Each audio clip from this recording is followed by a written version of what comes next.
I'm Matt Gray, and I'm joined weekly by Dr. J. We're both certified financial planners, and we talk about how child-free life impacts your finances. This is Child-Free Life and Money.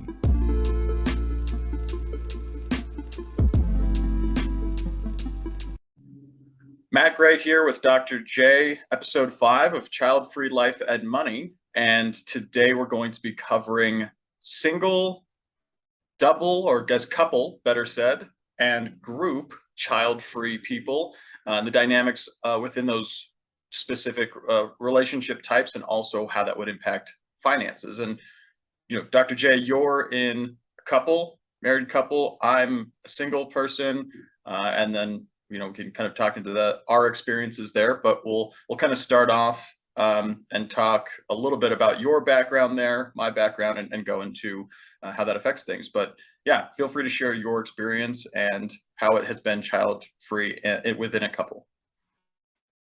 Yeah, so I think, Matt, the one thing I know is I'm happy I am not on the child-free dating scene. Okay, I know you're there, but I've been married for 13 years or so. Hopefully I got the number right. My wife doesn't get mad at me. But when I was working for my book, I was talking to people that were dating, and like there's this debate. So I'll throw this debate to you first, Matt. Mm, Are you okay dating people with kids? no. Well, that was easy. Yeah. I just don't want to deal with it. The furthest I've gone is I am the godfather to my good kids, or my good kids, my good friends' kids. So if something were to happen to them, I think I'm third in line to get the kids. And that would be less of a desire and more of a help my buddy out because something terrible happened. And it would be an obligation that I wouldn't necessarily be, well, for a lot of reasons, happy about, but it'd be something I'd be willing to take on. But if I have control over something like dating, no, thank you. I'd prefer to just not go down that path at all. So I don't know. It's hard. So I interviewed somebody, her name was JC, for the book, and she actually started dating somebody, then realized she was child free and he had a child. And it's that debate of, am I going to make that sacrifice or that compromise, in her words? And when I interviewed her, she was debating it and debating it. And then about a month later, she sent me an email saying, yep, so I've decided he's gone. Like, I was like, wow. oh, hey, I hope that wasn't my fault. But no, like, Yeah. but it's a hard question. I mean, I don't think I could date somebody with kids, but that just, I couldn't date somebody because my wife would kill me. Right. That's a different question. Yeah, in your case. My wife and I, we really, had the choice made for us early on. I mean, and it's just been part of our life. But I don't know. I mean, I watch all these people that talk about it in the Facebook groups and stuff about dating Mm. as child free, and like, the apps don't work well, or people will hide that they have kids. Or I don't have a clue. I mean, I don't know. Maybe you do this podcast so you can get some nice numbers or something, Matt. But There's positive byproducts, as they say. No, well, I saw the photo on the cover, man. You got that like pose going on. You're like, call me. No, yeah. The next episode, by the time we have it out, I'll maybe like put my phone number up there, or like email me for the cell or something. No, come on, man, above board here. oh, Yeah, but it's interesting because I think going out there and dating as a single person and being child free, particularly like fairly opinionated about it. I'm not antinatalist or anything like that, but I do not want kids really in my life in not any capacity, but I want my own kids.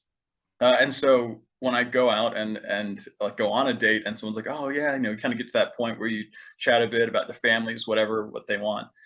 And I very clearly say that I don't want kids. And I get a lot of strange looks. Like I'm sure a lot of people, a lot of child-free people do. And as you say, like Facebook groups and all that kind of stuff, we see it quite a bit.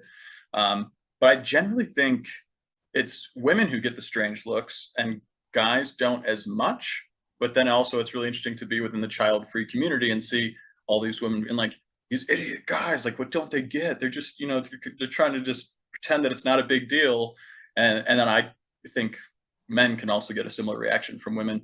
I actually had a date recently where I think the girl's reaction was something like, well, I'm glad you know what you want and that you're this opinionated or something like that. And then fairly early on to the date, I think she goes, I think we're going to make great friends or something like that. And I was like, okay, this is good. I heard this from one of the other people I interviewed, just because I don't have any dating experience, so I got to pull it from everybody else. But she's really smart. She asked the question, "How many kids do you want?" Hmm. So zero is the right answer to her. Right. But the question of do you want kids? People started, well, what are you going to answer? So I'm going to answer the same one as you answer. And like, Right. but I like the question, how many? Because then Hmm. it makes you can say zero, but you can also say three or whatever. And now it's a little less, I want to guess where your answer is going. Right. I would also say getting to the point where I'm 31 now, which isn't particularly old for people getting married and all that kind of stuff. But I would say that more and more people know what they want or don't, and they don't really mess around a lot. So, for instance, maybe from men out there dating, there is more of that. What do they want? What's the right answer? How do I answer this? But I think from women, like I told you, the date I went on, within 15 minutes or something, she goes, "You're really opinionated about this, and I think we're going to be friends or something." And I was like, "All right, that's cool." She told me straight out the gate. She wasn't messing around or trying to impress me, like nothing like that. I think that kind of changes as people get a little bit older. Whereas I think that's probably something you'll see more and more, maybe in your 20s, not really sure, early 20s particularly, where you're trying to just fit that mold. What do they want? So But let me give you a little advice, Matt, that I got from a gentleman in the back of an ambulance. So I worked as a paramedic for years, and just before I got married, I had a guy in the back of my ambulance who had 42 years of experience in marriage to the mm, same woman, happy. mm, So I said to him, I said, "So what's the secret?" Like we're in the back, we're going to the hospital with him, but just chatting. And I said, "What's the secret?" He goes, "Well, it's not looks; those come and go." I was like, "Okay." He says, "It's not lust; that comes and goes." I'm like, "All right." He says, "Not love; that comes and goes." And I'm like, "Dude, I'm getting married like in a couple of weeks here. You're not right. making me feel good, right?" Yeah. He says, "Well, the secret to a good marriage is compatible baggage." He says, Mm, when people go in a relationship, they make a list of things and they want to change the other person. Well, if you do that, you're never going to be happy. He right. says, the reality is in a marriage, you both have baggage you're bringing. And it's a question of what can you deal with? Hmm. And the kids are kind of example of this, but also how you manage your money and, the in-laws and, their voice, whatever the baggage is, like there's always Right. something. And what you're willing to deal with and what I'm willing to deal with are two different sets. But this compatible baggage thought is really interesting. And it's one of those like when I work with couples, I actually encourage them to have that discussion. What is each Mm, other's baggage? And are you interesting. willing to accept it? Yeah. So for example, if I'm with somebody that's heavily in debt and I'm good with that, and my spouse is somebody who's debt free, that's going to be a rough one. Yeah. It Definitely. may not work out. Right. If you want to have kids and I don't, well, that's probably not going to work out. So it's a question of compatible baggage because the way he phrased it was, if the compatible baggage gets better, then your marriage gets better. But if it's still there, you're fine with it. And it's Right. more about accepting the person as who they are and that baggage. What do you think about that? I think it's really interesting that it's yeah, this is like what this person has with them. This is who they are and everything like that. And the idea that that is the key component. Everything else, to your point, well, to this gentleman's point, comes and goes. I think is very true. The love part is in an interesting perspective as well, where he's like that comes and goes, and you just been with him inertia, I guess, at some point. But yeah, I think it's a really interesting point. And I do find it's a good way to change the perspective of a lot of people go, this is my wish list for my partner. I want to have someone funny and at least 6 feet tall. At least I'm not 6 feet tall, and everyone on the dating apps wants at least 6 feet tall. So you Might know, need some platform shoes or something, make it work. yeah, they're gonna have to like break my legs and reset them with lifters or whatever in there. Shins. I'm gonna have abnormally long shins to get to 6 foot. And what else? Like whatever. You have these positive wish lists of like they should have these things, as opposed to this gentleman's perspective was almost more like as long as they have the things that I can manage that are more on the negative, like the positive is almost less important, which sounds pessimistic, but I think it's a really good perspective of these are the things that we'd consider bad. I can handle that. Everything else is a cherry on top and is going to make our marriage better. And that's a great perspective. Yeah, I mean, my joke is, everybody has their own in-laws. My wife and I moved 1,200 miles away from ours, so Hmm. it makes the baggage a whole lot better. Hmm. And it's like there are ways the baggage will get a little better, but it's funny because I swear people are like, oh, he or she is perfect, except, Right. and I'm like, is that except going to drive you crazy or not? Right. If you think you're going to change them, forget it. So we get the fence sitter debate on child free. Well, they're not really sure if they want to have kids. I don't want to be having that discussion 10 years from now. Okay. Right. We either are on the same page or not with the baggage. Another common one, religion, core values, things like that. It's just, there's Right. these things. My wife and I, we're both workaholics, essentially. We're both always working. It Hmm. works for us. But for other people, they're like, why are you still working? We should be doing something.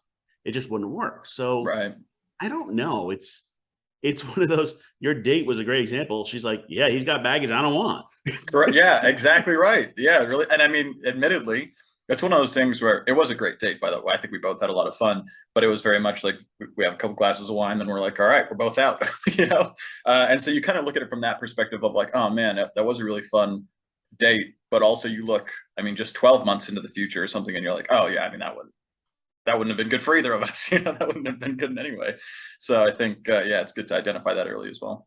I mean, I don't know. I've heard. I don't know this whole app life that you guys are living for dating now, but I guess there's no filter for child free. I was really surprised by that. Like, Yeah. like it should be an option. I want kids. I have kids. I don't want kids. Like what's more important to say? Do you have brown hair, blonde, or redhead? I mean, like, Right. Yeah, it's really interesting, especially because it's fairly easy to change hair color, but not if you have kids. I mean, that could get morbid quickly, but I think that there are no filters for that, but there are filters on some of them for like I don't have kids and or like I don't want them, or I have kids and want more, have kids don't want more, whatever it is. So there are some that have that, but a lot of them, yeah, don't even bring that as a consideration. So I know in mine it says explicitly that I'm child free and don't plan on having kids at all. So I kind of get to the point too where I know that if I were like when I was dating before I was 100% determined to not have kids, the matches would come in more quickly as than they do now, where you put stuff like that out there and it definitely kind of filters for you a bit, which good and bad. But yeah, all so right, now let me give you the next question though. Hold on. Since you're in the dating world, yeah. 32.1% of childless people will never be married. Are you in Mm. the gonna marry or not gonna marry couple side? Oh boy, this is a whole nother episode. Um, so I can see the incentives that there are to be married, but I admittedly don't fully understand the concept of marriage as I'm don't particularly care about the traditional aspects of it as much. It's pretty tied to religion and things like that. So I'm not particularly enthralled there. And so I see it more as this business contract of, um, which is obviously not very romantic at all, but someone's basically saying, sign this piece of paper that binds us legally together. And to me, I'm kind of like, oh, okay, well, do we need to, what's the real benefit? And then a lot of people say things like, oh, well, you know, if I were to get sick or something, then you could visit me in the hospital or make decisions. I'm like, well, we can plan for that, admittedly, through certain routes. But yeah, so I basically say it this way, where a lot of people how they talk about kids, they're like, well, I don't really want them, but what if my partner did or something like that? I feel that way about marriage, kind of, where they'd really have to be the person, um, but also I kind of want a compelling reason as to why, maybe, to go down that path. But I know I'm probably in the minority here and fairly opinionated on that as well. How So about let you? me give you Yeah, the compelling reason, or at least the one I see with most couples. And we'll ignore the love question or, some of those, people can get married for whatever reason they want. right, The other compelling reason, healthcare. So you can get on the benefits. Like sure, seriously, I mean, it's a valid, like, and one you can't work around, corporations, some are starting to give spousal benefits for, long-term relationships, but very, very few. Mhm. But there are things that are covered by being married that just make life easier. Mm. That being said, my wife and I went to get married. We wanted to get married in a Catholic church, and we were turned down because we had to agree to not only raise our kids Catholic, but to have kids. Right. And because Yeah. we didn't, they like, nope, ain't happening. Right. So I'm kind of with you on some of the traditions get a little funky, Right. but it's just a matter of having a plan. I agree with you. You have to, I mean, either way, I think there are pretty serious considerations. I take marriage very seriously as to what that is committing to the other person. And I think that people like make vows till death do us part of this stuff. And I kind of take that seriously, but those vows are like broken constantly, it seems. So I think it kind of, I don't know, I'm gonna get a lot of hate emails after this, but like cheapens it a little bit that we all make these vows and half of us or so, whatever the number is, um, end up just breaking those vows for some reason. And it just seems a bit strange to me overall. You do have a compelling point on the healthcare, but do I want to get married so I can save some money on health insurance? Probably Well, not. you're the Yeah, one who has health problems, so I mean, let's be I real. do. I mean, you're a True. great example of somebody that might consider it because of your health. True, but I think that would be the sixth reason on the list, probably why I would get married, I would guess. You know, the all the other ones that we passed over earlier, you know, love and all that kind of stuff's probably ahead of it. But even so, I think we're in an era now where you don't have to be married to do certain things. Like you can buy a house together, you can, excuse me, you can still have a life together without getting married. But well, maybe this is a perfect segue into the idea of more like non-traditional relationships or things that haven't been normal in the past, such as groups, and they can come in all shapes and forms. Really, I think the one that I love the most, that I think is so great, is kind of like this Golden Girls idea. A lot of people are like, "Oh, we're all going to buy a house together and retire, and when we're a bunch of older ladies and stuff." That's great. You've got romantic groups, you've got polyamorous groups, like all kinds of things like this. How does that come into play beyond our experiences of me being single, you being in a happy marriage, and then well beyond that, where marriage doesn't really bend to include that many people, or whatever that looks like?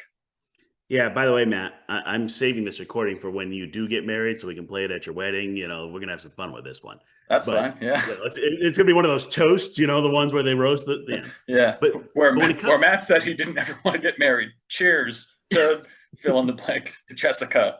Here we go. Yeah. see, now you got a name in there, and now we're gonna have to explain the name, and well, Jessica, that was another stuff. I'll keep digging the hole, man. I'm not worried about it. But yeah, when it comes to groups, I'm having a lot of these conversations with people. Either, hey, I want to buy a house with a friend, Mm. or hey, I'm in a polycule or something along those lines. I want to do that, and it all works. It just makes things complex. Okay, Mm. and it's funny if you look at the literature around polycules and general poly discussions. The biggest issue is communication, Mm. which is pretty much the same as any relationship, but it's like times however many people are in that group. So now we start talking about something people don't want to communicate about their finances, Mm. and then have communication issues, and then ultimate, other goals and gets kind of tough. I think the Yeah. the new popular thing, they call it what is it, co-housing, and a few other things where like you're buying a house with a friend, and I'm like, cool, you're trying to fancy up the Golden Girls idea. Right. I don't know what you want to call it, but the bottom line is, if you're going to go in that direction, doesn't matter if it's romantic or not, it's going to change your finances. Right. So why don't we actually shift to finances? So Matt, what's financial planning like as a single? Uh, from my own experience and working on my own finances, I mean, it's actually quite straightforward for a lot of singles. I think uh, sinks might have kind of the easiest financial planning to do if they fit into the center mold of what it is to be a sink. Again, I'm not speaking towards everyone's situation, but when you have one income, maybe you have a side gig or two, something like that. Um, it's not super complex when you are paying for your own housing, saving for your own retirement, etc. And that's pretty much it for the most part. Of course, there are things where people start their own businesses or have equity compensation, whatever. But for the most part, it's pretty straightforward. It's hit your savings goals. You're relying on yourself. Typically, don't live very extravagant lifestyles, but they find what they like to do and they spend their time doing it as single people. So for me as well, I know even if I was having a really extravagant year, I am still very solidly in the mid five figures of what I spend, and that's including a trip or two. I don't really particularly spend that much. Thanks inflation, you're changing that stat up, but outside of that, I think that our lives are often quite simple, and unless you've got complexity, you may want to talk to a planner just to kind of get you set on the right path, and maybe have a couple check-ins occasionally. But I would say it's probably the group has the most likelihood of not needing like constant hand holding through their plan if they plan to stay single, of course. So I'm going to spin it a little bit. And where I see a lot of the challenges for single is at the end of life and the end of life care, life, long term care, estate planning, all those. That's where it gets really interesting. That's fair. All right, that is a good point. That, yeah, especially too if you were to get sick or something and couldn't make decisions for yourself, then who makes those decisions are your medical powers of attorney on file at local hospitals, things like that, and are those available to everyone that need to be. And I think that's a good point too. I've seen clients who have medical powers of attorney, they're not on file at local hospitals, so they end up in, let's just say, a car accident or something. They go to the hospital, no one can make the decisions for them because they don't have it on file, even though it exists. So something to do, especially if you're single, have those kind of healthcare directives, medical powers of attorney, things like that, where other people can step in and start handling things for you if you become incapacitated. So that is a good piece. That is true, definitely. And I'm going to go one further on that. So if you don't have somebody you trust to do it, one of the things to look at is within your local community, if there's somebody that's usually a local bank or attorney that can be a trustee for you, that can be your executor for your will, your power of attorney, medical proxy, those type of things, where you can pay somebody to do that. Because what happens is a lot of times if you're single and you don't have close family or friends that you want to push that on or whatever, I hear people, I don't want to be a burden.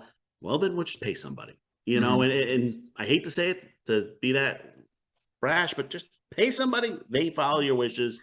They follow it. But I think the paperwork is really important to make sure you have. Mhm. And it's got to be somebody you trust, and that's hard. Yeah. Luckily, the local fiduciary or trustee, they're required to follow your wishes. Used to be like the local bank would help grandma with her bank account and like pay the bills and do all that. That was the old school, like the manager would even do it for her. Mhm. Nowadays, well, whatever big chain bank you have locally probably won't, Right. but there still are those services you can pay somebody to do. Right. Yeah, definitely. To But they're usually going to be called trust companies, and they're going to have these services. There will probably still have banking as well, things like that, but they're most likely, not always, going to be regional, fairly mid-sized to small to mid-sized banks, and they typically say trust in the name.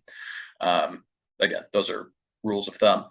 That is a good point. Get those taken care of, and you can also very explicitly write out your directives of, your health directive of, hey, if this happens, and for instance, I have to have this kind of care, only let it go on for 10 days or something. And after 10 days, if I don't improve, it's time to then take other considerations. You can lay it all out. So there's no like wiggle room in those decisions at all. It's just someone who legally has to sign off on it.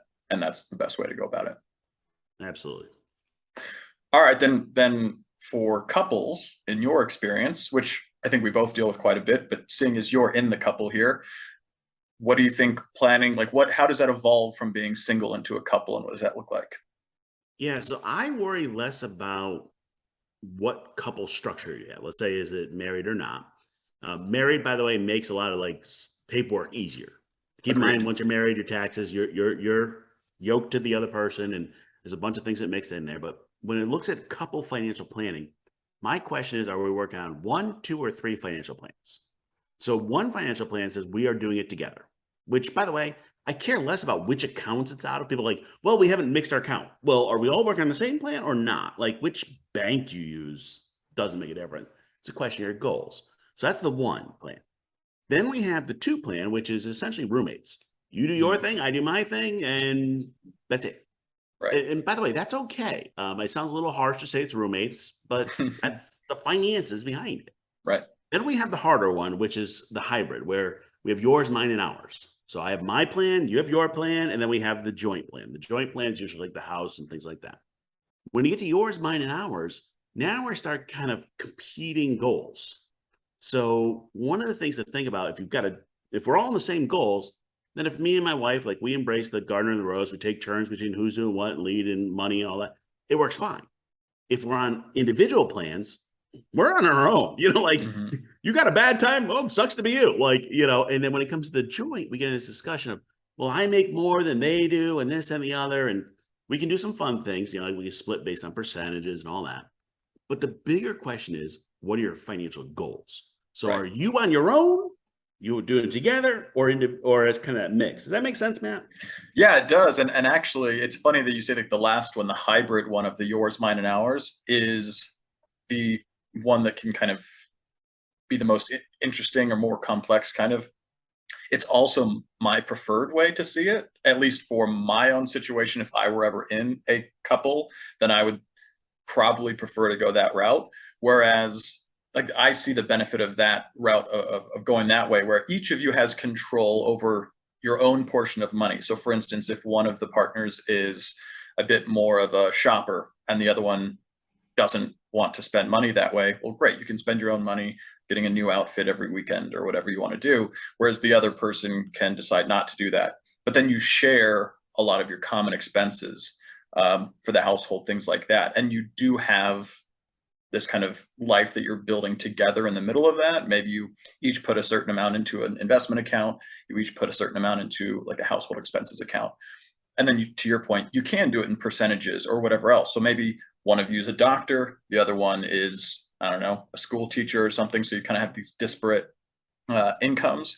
You could say, okay, well, look, the one who makes more, it is their money that they're making, but that the household, the partnership should also potentially benefit from that. And you don't have to do it that way, obviously, but there's a way to make it quite equitable. And I think the flexibility of the hybrid situation like lends itself to finding a middle ground that works for everyone quite often, which I do like quite a bit about it.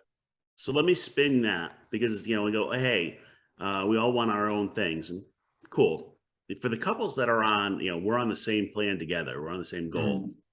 What I do with that is we budget for pocket money. Right. Yeah. I get 500, my wife gets 500, and whatever you guys want to spend it on, who cares? If you Sure. want to roll over your 500 each month and save it up and buy one big thing, and the other person wants to buy a bunch of small things, who cares? Right. But it's a way to do it together where you Sure. still have a little bit of money, like, I like to buy my wife a gift or whatever, I Right. can do whatever I want with it. Hmm. Where she can't complain, if she wants to buy, fruit dresses or whatever she's buying now. I don't know. She's always buying something clothing. Hmm. Cool. I can't complain because she's got her money Right. fine, It's and what hers we to spend spend. it on works, but we're 100% on the goals together. We just take Right. out a little chunk for each other.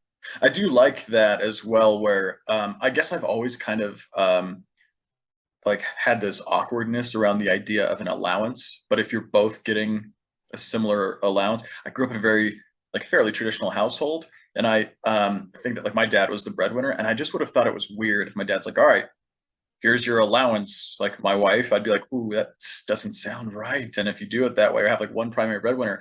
So now that it's a way that you explained it though, where we just budget in, hey, we each get our walking around money for the month and you can do whatever you want with it. It's just go wild, do your thing. But that's what you get. That is a pretty cool structure as well. It's kind of approaching it from a different angle while still putting the majority of everything combined and being like, we're gonna still build faster together. So Yeah, pretty interesting. and part of what I'm trying to do is get away from classic gender roles and a few of those other things that come along with it. Your Completely. example of your Yeah. father and your mother, those are some classic things that are stuck in our head Right. that Well, yeah, completely. And I think that's where like for me too, trying to get away from it, I was like, man, if anyone just is kind of like handed something like that, I'm like, that doesn't seem like a partnership to me. It seems strange to me. One way, like whichever way it's going in terms of the gender, I or whatever that looks like.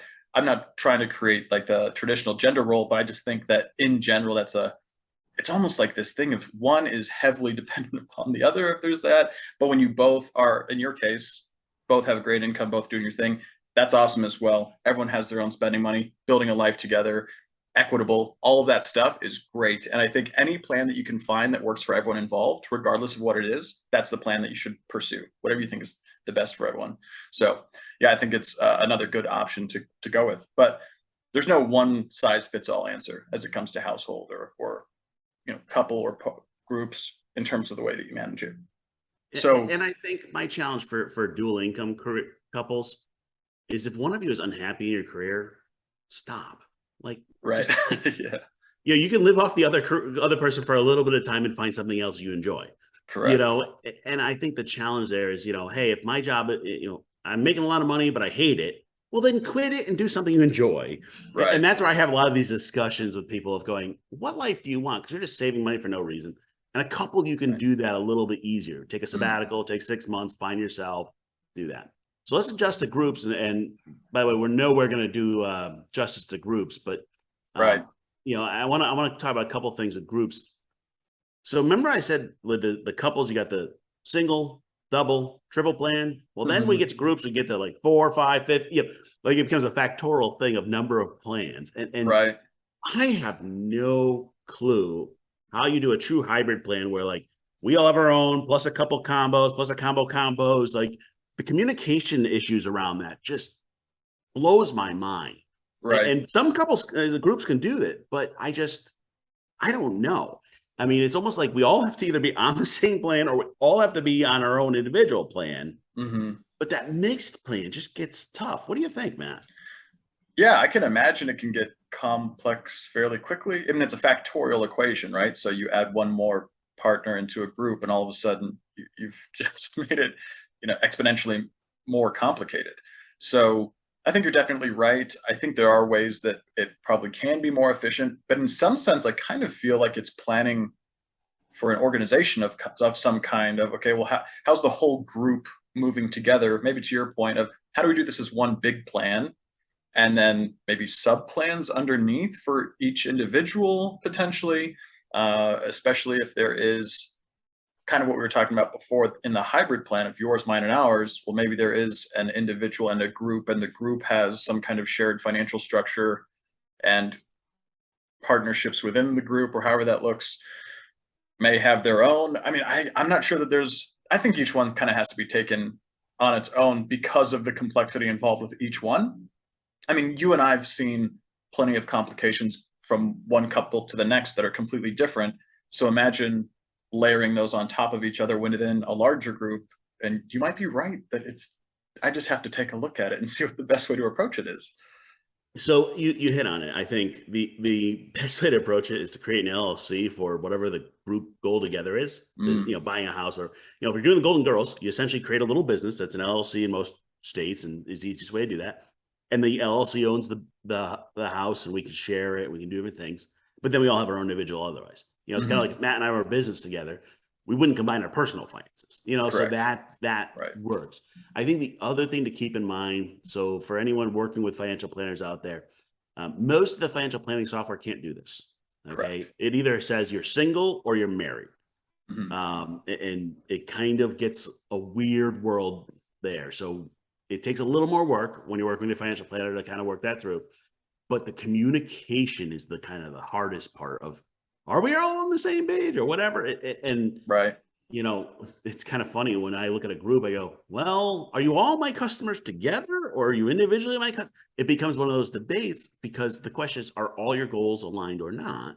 Right. And I could be giving advice to the group that's not great for an individual in the group. So it becomes a balancing act. I think if you're going to do either couple not married or a group where, unfortunately, in the US, you can't all be married, but, a group of friends or whatever it is, you got to have the paperwork. So this is one of those Hmm. where I don't love paying lawyers, but this is where you got to pay the lawyer. Yeah. You got to make sure you have the paperwork in place, which includes, how do we own things together? How is it titled? The wills, don't even get started on groups on who makes the decisions in, a medical situation. Like if it gets, but all of that needs to be written down in legalese, talked about and structured. Uh, and it's one of those where I wish we didn't have to do all that, but we just got to protect ourselves. Right. Because you don't want to buy a house with the Golden Girls, and the next thing you know, you've got a house with somebody's in-laws because they died, and the will wasn't right, and the titling wasn't right. It just becomes a Right. Yeah, it can be tough. And I think the other thing to point out here is also, and this kind of piggybacks off of your points about the legalese and getting the paperwork in place is also, what if something changes within the group? We see things change within couples and marriages. Now you've got a group of people where I wouldn't say certainly, but the likelihood is now increasing that maybe one of the people in the group is going to leave the group for some reason or whatever else. And like, how does that work? Particularly if you have kind of this core entity of, say, buying a property or something like that together and doing the Golden Girls. Well, how does someone get out of that LLC or whatever else? And there are more potential aspects here than just, well, not that just, because leaving a relationship can be pretty complex as well, but like a larger relationship might have a bit more tangled spider web, if you will, of various things to consider. So you might want to have that set up as well. Well, and anytime you're doing a partnership, they talk about the 5 Ds: disinterest, divorce, drug addiction, default, and death. But we as child free have to add a 6 D: diapers. Right. What happens if one member of the couple or the group decides, yep, I want to have, oh boy. Well, Yeah. Matt's already said where he stands, but like, Yeah. that becomes an issue. Let's even use Matt's example of he's like the third in the rung for, godparent. Right. And all of a sudden, hey, Matt, your turn. Yeah. And he's part of this Golden Girls group with 4 other people. And now, you got a 4-year-old. Like, Right. we have to have a plan for all of those Ds plus adding on diapers. Correct. I think you're 100% correct. And I fully understand how the fun, or if it's a romantic situation, the romance, so much of this can be taken, it seems to diminish those aspects when you put all of these structures in place. But it is quite important, particularly as the more complex things get, to have these structures to kind of provide that skeleton, that support of everything within the various relationship structures to prevent really negative outcomes and a lot of confusion. So it is important. I think the biggest thing with groups is every group's going to be quite different. There's a reason we call things like traditional marriage, because there are a lot of things that are common denominators across marriages, whereas groups, there's less common similar structures. You're going to have all different kinds. So because of that, like Dr. J said, you're probably going to have to consult with some kind of specialists, maybe financial planners, attorneys, whoever, to figure out your situation specifically and what that might mean for you and the group. Yeah, and I think anytime you're mixing your finances with somebody, we'll start with couples and keep going. If you're going to decide, hey, we're long term, I don't care if you're getting married or not, you're mixing your finances, it's time to talk to a professional. And the Sure. reason is, so I do this with couples a lot. I can ask those questions you don't want to ask each other. This is that compatible baggage. Right. Do we all both agree in debt? Whatever. I joke, but I think it's right. After about 3-6 months with somebody, you should share your credit reports with each other, and Mm. have that conversation. And I think it helps to have a third party. When I work with couples, by the way, I'm gonna say they don't all survive Mhm. going through the process, but I'd rather know that up front. The number one Mhm. cause of divorce in America is money and money fights. But you need to have those discussions early. And it's funny because couples would rather talk about their sex life than their money every time. And if I ask them questions about their sex life, they'd be fine sharing, but their money, well, I have people that have been married for 40 years and they still don't know what each other has, or Right. okay, we're hiding parts. So it's got to be part of it. And it's not really even about the numbers. It's more about just like having that conversation, not hiding things from each other, having the same goals, working it through. Mhm. And I think the challenge there too, go, well, I can't afford, whether it's a financial therapist, coach, planner, whatever it is, I can't afford. Cool. Can you afford a divorce? Because I mean, those are Right. kind of the game Right. stakes. So Yeah. and if you're doing a group, even more important to have that conversation. Okay, what are we doing? And what it is a third person can just say things differently than your spouse can say it. The way they say it in coaching is you can't coach anyone who has seen you naked or you've seen naked.